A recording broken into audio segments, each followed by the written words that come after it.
from Northern College that keeps up in the job. There are many of them. I'd now like to introduce Gerard Morris, who's, I've been told, is a biochemist by background? Long time ago. He's now a biochemist and bureaucrat based in Leeds for the Environment Agency. But he's a diversity champion for the Environment Agency, and he's going to say a little bit. Yep.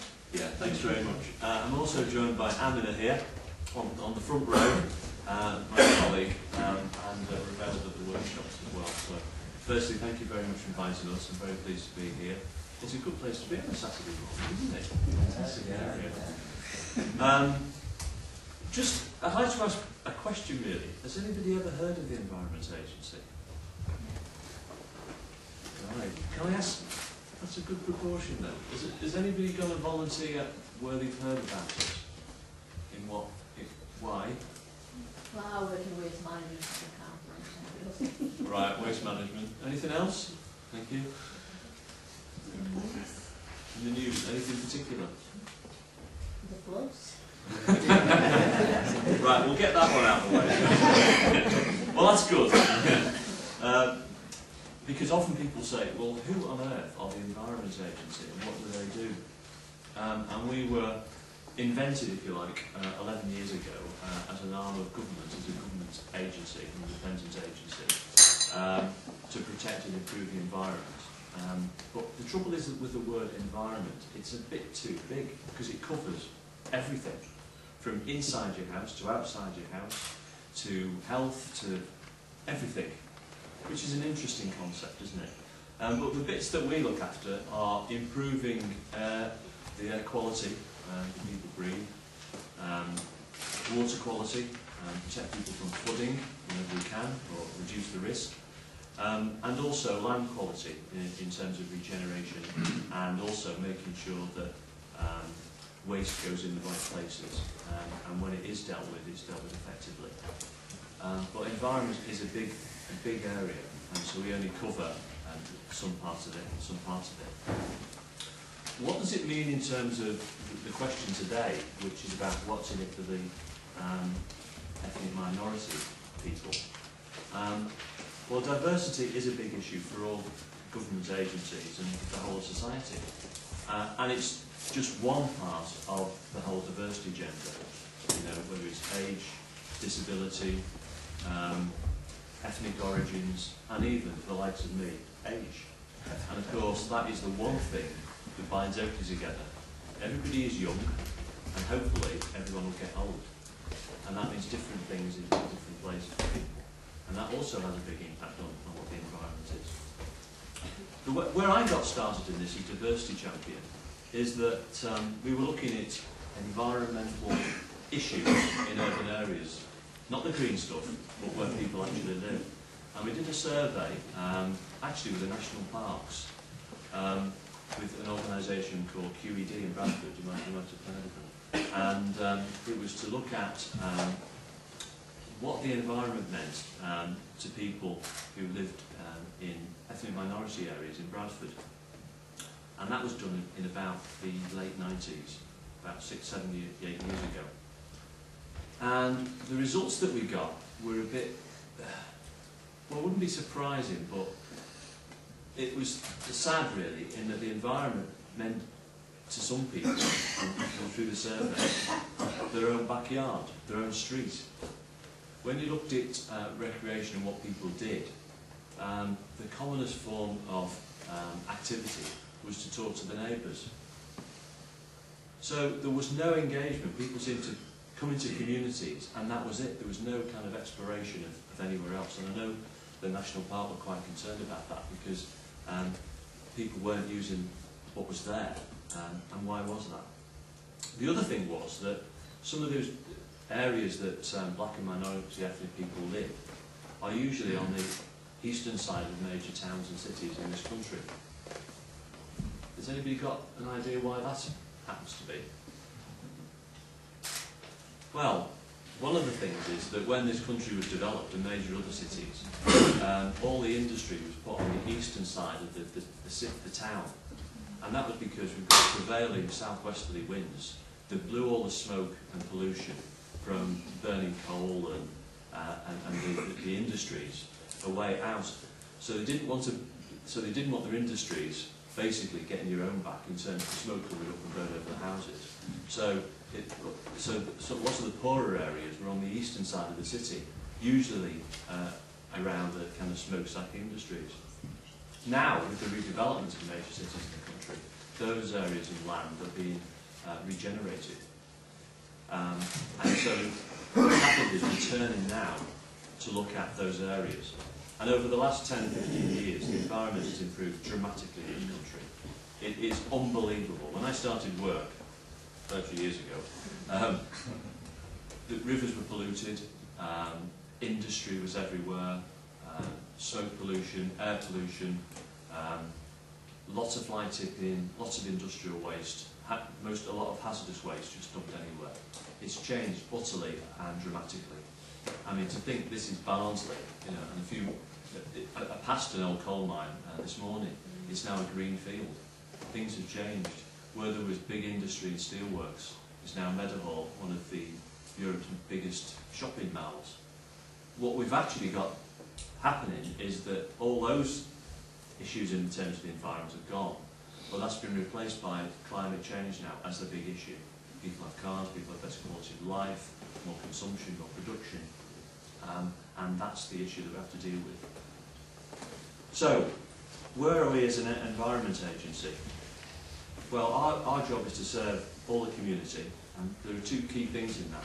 We need to make sure that in our employment we reflect the society that we serve, and also when improvements are made, we make them as priorities in the worst areas. In terms of employment, and Maxwell's been helping us out on this, we started off with quite a low base about 5 years ago, and we had something like 1.5% of our, and I have to talk in percentages because that's how we operate, about 1.5% of our people were declared themselves as from black and minority ethnic communities. Currently, and it's been a huge change, we're about 4%. Now, to truly reflect society, that needs to be increased to about 6 or 7%. And as part of that, we need to look at what opportunities there are. And I think the environment is another big word because it does put people off. People don't know, actually, that what people do in the environment has just the same jobs as any other big organisation.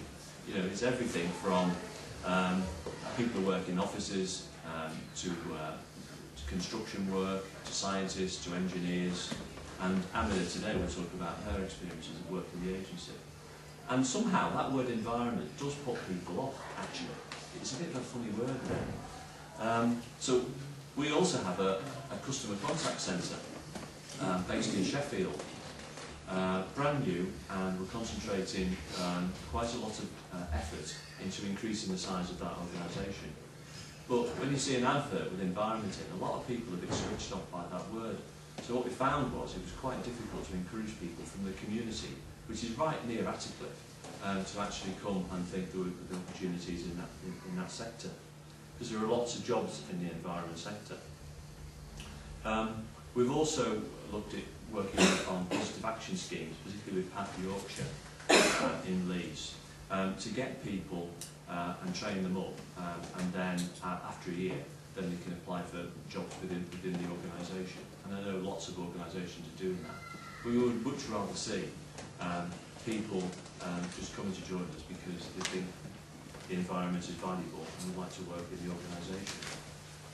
In terms of activities in the environment, Maxwell's dead right. It seems to be a bit of a white middle-aged, middle-class, and I would say male-orientated in some places, because if you look at a survey about who goes fishing and does angling, it's basically white blokes over 50 who haven't got better things to do with their life. But why do they go fishing? And it's a great outdoor sport. And we have every year a series of programmes for getting youngsters involved in fishing, and also working with black and minority ethnic communities. And we've run a few in Rotherham and Sheffield. for a one-day what we call taster session, and they've been really, really successful. People like to do it. The problem is, they like to go for a day, but they don't, and they say they've had a great time, but nobody follows through. Now, is that because they can't get there, or is it because of money, or is it because they feel, well, I'm a bit isolated here? And I'd be interested in your experiences, particularly with Mosaic, how to get groups of people to go and enjoy themselves, because that's one area that would be a big improvement, and people enjoy it when they do it. The other thing is, within our organisation, every single member of the staff have what we call 2 days environmental leave, whereby they go out to the community and do work and activities. Lots of our people are enthusiasts. They could do rock climbing, caving, they go do water sports, they walk, they hike, they go mountain biking. And we're always looking for opportunities to work with community groups and let our people help and volunteer in that way. So if there's any good ideas that groups have locally, we can feed them back and get that. And it's important for us, for our staff, to be engaged with real people, because often the environment is something more than sitting there at the desk working on a PC all day long, which is what a lot of jobs are these days. They need to have that connection back to what's going on outside. Interesting, and in conclusion, Maxwell's just mentioned this business about we're all part of the same planet. This country prides itself on taking global leadership, particularly in the environmental sector. We like to think that our agency is well, certainly the biggest in Europe, but a clear leader. So we do look for ways that we can influence other people, other organisations, whether it's in this country with environmental performance management, helping out in improving people's own improvement, and also spreading the word. And on that note, I hope you've all got a bag. If you haven't, let me know. This is part of we do this every year. It's our campaign. There's World Environment Day is on the 5th of June every year. It's a secret, I think. But what we try to do is promote it, like many other organisations. And there is a little sticker on there. And all I ask is if you could just make a pledge on the website, if you can log in. It's called mendoftheworld.org. And it could be changing the light bulb. It might say, I won't use the tumble dryer today. I'll put the sheets on the line, like my wife does. I might recycle some plastic. But this 5th of June 08, it'd be great if black and minority, ethnic people, and all parts of the community could help out on this. Our staff get involved in it, and it's good fun. So on that note, Mr. Chairman, thank you very much. I hope to be here this morning and meet a lot of you and find out what great things are going on.